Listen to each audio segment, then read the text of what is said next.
Well, hello. Welcome to the podcast of You Can Emerge Positive. And I am your host, Deanne Lewis. And I am so grateful that you are here because tonight is the night before Thanksgiving. I can't even believe it. And to be very honest, I am not really a Thanksgiving person. I mean, I am full on in. I am an elf. I am so Christmas. It is crazy. In fact, I've always looked at Thanksgiving as just basically the beginning of Christmas, right? Great food, but it was all about what was next for me. But knowing that I was coming into this podcast and talking about Thanksgiving, I started thinking about my childhood memories of Thanksgiving. And I realized that the two kind of main memories that I have of it have to do with eating dinner with strangers. Now, I know that may sound weird, but hear me on this. So, when I was about 14 years old, my dad invited one of his employees who was in from South Africa. He had come in for a short period of time to do some work for my dad, and he was by himself, and it was over the holiday period. And so my father invited him to our dinner with our extended family. And this was the first time that we'd ever had a stranger come and join us in a family tradition. And I have to tell you, it was so much fun because he coming from a different country, obviously they didn't celebrate Thanksgiving. And so we got to share all of our traditions with him and talk to him about like kind of the fun things, which made it really fun for us. And the other memory that I have is about 10 years ago, my husband and I invited two Marines here in San Diego who, if you're on duty and you are not let go like for the holiday, you can't leave and celebrate Thanksgiving if your family is not here. So there's this great program where you can sign up and have people from the military come join you, and it is always sold out. Honestly, people like line up for months beforehand, and so that year we were lucky and we got two Marines. And one of them was from my hometown in Detroit. It was so great, and we really bonded. And I have to tell you, it was such a fun dinner because, these two strangers come in, and by the time the dinner and the evening was over, they weren't strangers anymore. And I know they were so grateful for the invite, but it is something that I still hold to me with this to this day. I mean, it was so special to me. And we've tried to do it since. Actually, we just haven't like won the lottery to have more over. But I share this with you because if you know somebody who is alone or somebody who doesn't have plans for tomorrow, it could be a neighbor, maybe your kid if they're in college. A lot of students cannot go home for Thanksgiving. I know my alma mater, they don't give the week off. So if it's too far for a long weekend to travel and come back, then they don't get to go home. So if you know somebody, invite them over. I promise you, they are going to be so grateful for it, but you are going to feel amazing. Truly, it is the best feeling to know that you're kind of inviting someone to your table and sharing your traditions with them. So something just to think about. Now, this holiday is stressful. I mean, if you are cooking this dinner, even if you're not, I mean, we talked about, by the way, last week, we talked about the stress of the dynamics, right, at the table and the different personalities that are coming and the potential stress and all of that stuff and setting boundaries around it. That was last week. If you haven't heard it and that is something that you're dealing with, go ahead and listen to last week's episode because it's all about that. Today, we're talking about the fun stuff, but the fun stuff does include stress. I mean, if you are a cook and you are hosting this thing, this is not just a one day deal, right? I mean, I know you have been planning this for weeks, you have been creating lists, you have gone grocery shopping probably several times, and now tonight you are prepping and making things that you can make in advance, and tomorrow is just a whole other crazy day, right? And it can be super stressful. So, first of all, if you are a guest at someone's home tomorrow, even if it's your mom, thank them for their work. Thank them for all of the preparation that they are doing for you on this day. And if you are the one that's doing this work, I want you to make sure that you take time for you. And I know that you may laugh at that and be like, that is impossible, but it is possible. So my mom always, and I don't even know if this is safe, honestly, but She always cooks the turkey overnight, the night before, like low and slow all night long. And so she has to get up at 6 a.m. to get it out of the oven so it doesn't overcook.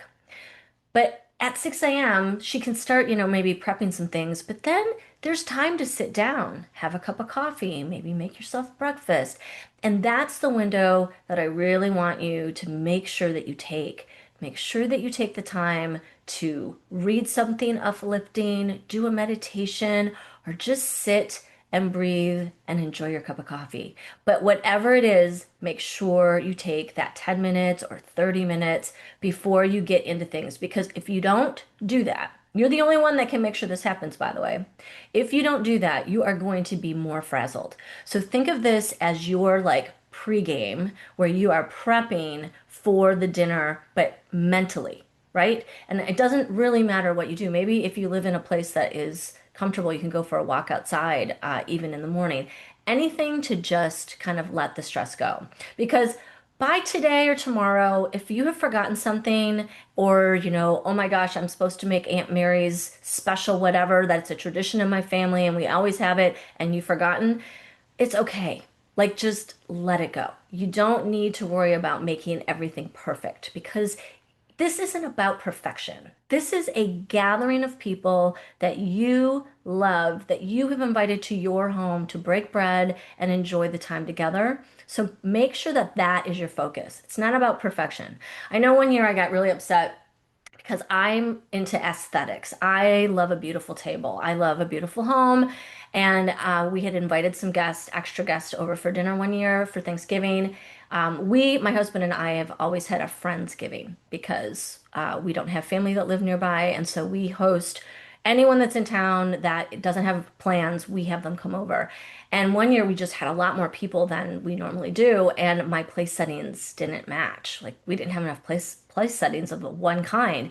And so my brilliant husband decided to alternate the place settings and quickly fixed it. But I at first started to panic, like, oh my gosh, this is gonna look horrible. What are people gonna think? No, don't go there. It's not worth it. Literally, like what is Maya Angelou says, it's not what someone says to you. It's how that what they remember is how you made them feel. So in this case, it's how you are welcoming people into your home. Do not worry about the perfection of the food or the perfection of the table or the perfect timing and that it has to be out at a certain time. Like just let that all go. Now, as an aside, I have to just mention because I used to think this was normal, but now that I don't live in Michigan anymore, I realize it is definitely not normal. My mother has spent the last, I don't know, 35 years or more making Thanksgiving dinner and timing it so that it is ready during the halftime of the Detroit Lions football game. Is that not crazy? If I think that's so stressful, just to, I mean, I don't know how she does it. She does it totally with ease. She doesn't stress about it, but that is what she does, the timing. But if you don't make the halftime in this case, who cares? People will adjust. So definitely take the morning for yourself. Definitely, well, not the morning, but take some time for yourself in the morning and definitely let the little things go. It is about the gathering of the people, not about anything else. Like let the perfection go.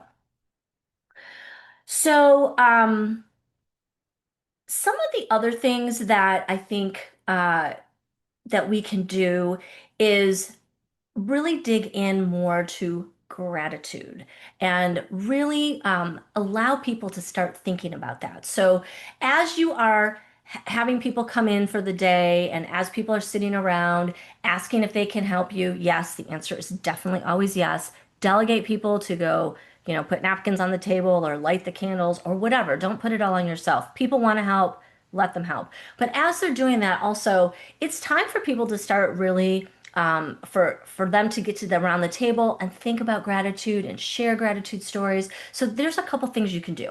The easiest is when everybody sits down at the table, just have everybody state one thing that they're grateful for from this year. That's it. It's really simple. Everyone goes around the table and it's done. You don't have to prep. You don't have to, do anything like that.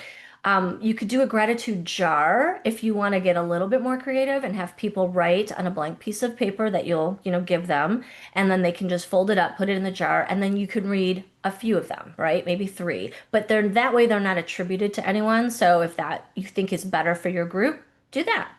Or you can do even okay, this is really more for you, but there's this thing that I just heard about. It's called the memory jar. I literally have never heard of this before. You as the host, this is really for you. If as people are leaving, they write down one thing on a piece of paper, fold it up and put it in the jar of a memory from the night that was special for them. So whether it was like, it could be anything, it could be a dish, could be the smell of the candle they thought was amazing or whatever. They can just fill it out, put it in the jar, and then the next morning you could read it for yourself, and then you have gratitude and memories of the day, because as the host we do tend to get so wrapped up into what we're doing, we're not really being part of your guests, right? Especially until dinner's done. So this is a way for you to know that you've had this really wonderful impact on every single person that's come. And I just thought that was a really really cool thing to do for your guest. So, okay, go around the table doing that, doing that. Okay, so then the other thing is when you are going through the stress of this holiday, there like during the actual cooking. I mean, in the morning, no one's there, that's easy to do. You just have to ensure you're doing it. But when everyone's showing up and that last 45 minutes, I mean, that is not for the faint of heart. It is just not. Everything is timing out to the close, right? You want everything to be hot, you want everything, and you're running around and it's crazy. And normally that's when your guests are already there. So the easiest way for you, if you get to a point where you're like, oh my gosh, like this is a little overwhelming, or I've bitten off more than I can do, first of all, take a deep breath. And I know that sounds nutso in the middle of your kitchen when other people are probably there, but just do it. It will immediately take you from here to here. And then the next thing to do is to ask for help. There's going to be somebody in there that's a cook, somebody that cooks dinner every night who can be a sous chef for you, who can help, cut up things or take something out of the oven or whatever it may be. The other thing I would highly recommend, and I know some of you are not going to like this suggestion, but I'm going to say it anyway. Don't use serving dishes. It is just more dishes to clean up. It's more dishes to bring out. It is more work to, put everything in and then put everything back into a container. Just leave everything in the pan. And I will tell you, it may sound awful. It is not, because you will have hot food for all of your guests for Thanksgiving dinner, which not all, I mean, that doesn't really happen, right? When you are making all these dishes, it is impossible to keep them all hot. But if you keep them on the stove or in the oven, oh my gosh, it is wonderful. So this is something that we do at our house for our Friendsgiving every year. And how we kind of handle this is we have all the guests, when everything's done, all the guests come into the kitchen. We hang on to hands. We do a prayer of thanks, and then everyone grabs their plate off the table, and they come in and do like a single file line through the kitchen where we have all the hot food. And some of it we're sitting on the counter, but it's still in its pan. Like we are not putting any serving dishes anywhere. And I've got to tell you, it works so well. And then people can just go back into the kitchen and take seconds or thirds or whatever they want. It is fantastic. And it cuts down on the dishes afterwards, which is such a huge deal. I mean, the dishes are like, oh, by the way, if you're cooking Thanksgiving dinner, you should not be doing dishes. Like there should be a national rule about that. And I know men, a lot of times you want to go back and watch the football game or whatever, fine, but you need to be part of the dishwashing if you are not cooking.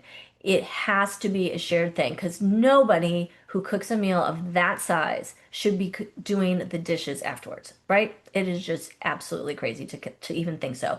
So that is my little trick, and definitely, do that. Try and do that if you can. Okay, I have one other trick. Now that I said trick, this you're not gonna be able to do because it's the night before for this year. But if you have any celebratory dinners in December, you could do this, or you can definitely consider it for next year. Here's our little secret. Um, when one of the years, my husband and I, it was just the two of us for Thanksgiving. Normally, like we have all these friends over, but everybody was out of town. Everyone had decided to go on a vacation, and it was just the two of us. So we thought, well, gosh, this seems crazy to make this big, big dinner just for us, but we wanted leftovers. Like that's a huge part of Thanksgiving weekend, right? Is all the leftovers. So we ended up getting one of these kind of pre-baked Thanksgiving boxes.